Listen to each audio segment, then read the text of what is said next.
अनाथ, चलो उठो, नमाज का टाइम हो गया है, वजू करो। मुझे वजू नहीं आता। नहीं आता? नहीं। स्कूल में नहीं सिखाया? क्यों? और कारी साहब ने? वजू करना तो बहुत आसान है। पापा मुझे सिखा दो। मैं वजू सिखाऊं? सीख लोगे? चलो। वजू जो है ना, नमाज के लिए बहुत ज़रूरी है। अगर वजू ना हो तो इंसान की नमाज जो है वो नहीं होती। तो वजू के लिए जिस्म और कपड़ों का साफ़ होना बहुत ज़रूरी है। वजू करना बहुत ही आसान है। वजू के 4 अहम फ़र्ज़ हैं। जिस तरह दिन में 5 नमाज़ें फ़र्ज़ हैं, इसी तरह वजू के भी 4 फ़र्ज़ हैं। और 4 फ़र्ज़ कौन कौन से? वो 4 फ़र्ज़ कौन कौन से हैं? उन फ़र्ज़ों के बगैर वजू बिल्कुल नहीं हो सकता। तो सबसे पहले नंबर पे आता है मुंह धोना, और मुंह पूरा धोना चाहिए। उसके बाद फिर आता है बाजू कोहनियों तक धोना। उसके बाद आता है सर का मसा करना, सर के तीसरे से। और उसके बाद आता है सबसे अहम, पाँव को टखनों तक धोना।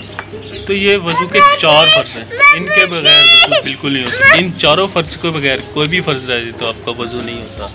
तो चारों फ़र्ज़ कौन कौन से हैं बताओ ज़रा। पहले मुंह धोना, फिर कोहनियों तक बाजू धोना, फिर सर का मसा करना, फिर घुटनों तक पाँव धोना। वजू के इन फ़र्ज़ों के साथ आ जाती है सुन्नत। तो सुन्नत वो अमल है जो हमारे नबी करीम सल्लल्लाहु अलैहि वसल्लम ने अपनी ज़िंदगी में किया। सहाबाए किराम वो अमल करते रहे, उसे कहते हैं सुन्नत। और वही में फ़र्ज़ों के साथ वही सुनते हैं, हम अदा करते हैं। सुन्नत एक मुतसब अमल है, यानी इससे आपको सवाब ज़्यादा मिलता है। और फ़र्ज़ों के साथ सुन्नत भी हो जाए तो सवाब डबल हो जाता है। तो सुनते और फ़र्ज़ मिलके वज़ू के साथ 4 फ़र्ज़ों के साथ मिलके वज़ू जो है वो किया जाता है। तो अभी आपको याद हो गए 4 फ़र्ज़। आपको अमली तौर पे करना पड़ेगा, फिर आपको पता चलेगा कि वज़ू करते हैं। चले अमली तौर पे आपको दिखाते हैं कि हनात वज़ू कैसे करते हैं।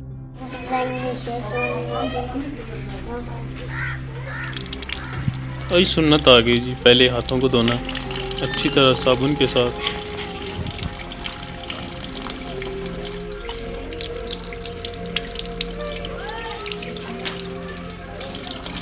कुली करना, ये भी सुन्नत है।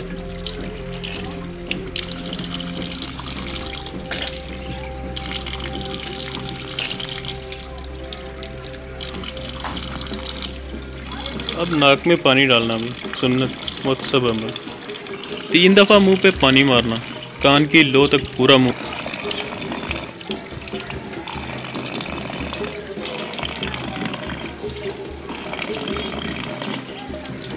पहले दायां बाजू कोहनी तक मुकम्मल वाश कर, फिर बायां बाजू कोहनी तक मुकम्मल बाजू खुश्क न रहे।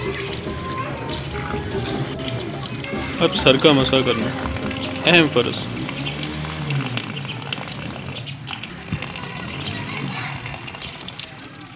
दायां पाँव वाश करना।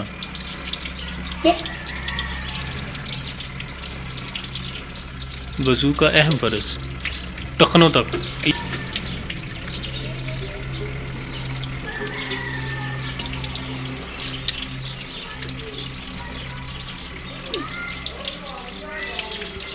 वज़ू के बाद कलमा शहादत पढ़ना सुन्नत। तो अनाथ, आज आपने वज़ू सीख लिया, तो अब पता चल गया है। अब तो सारी उम्र वज़ू नहीं भूलोगे, है ना। वज़ू के फ़र्ज़ बता दो कितने जल्दी से। पहले मुंह धोना, फिर कोहनियों तक बाजू धोना, फिर सर का मसा कर घुटनों तक पाँव धोना। तो कितना आसान है वज़ू। अब सारी उम्र आप इंशाल्लाह याद करोगे। प्रैक्टिस की है, इंशाल्लाह याद रहेगा। आप भी अपने घरों में बैठकर बच्चों को ये ऐसा वज़ू बैठ के सिखा सकते हैं। तो कोशिश कीजिए घर में ही बच्चों को सब कुछ सिखाएं। अल्लाह हाफ़िज़।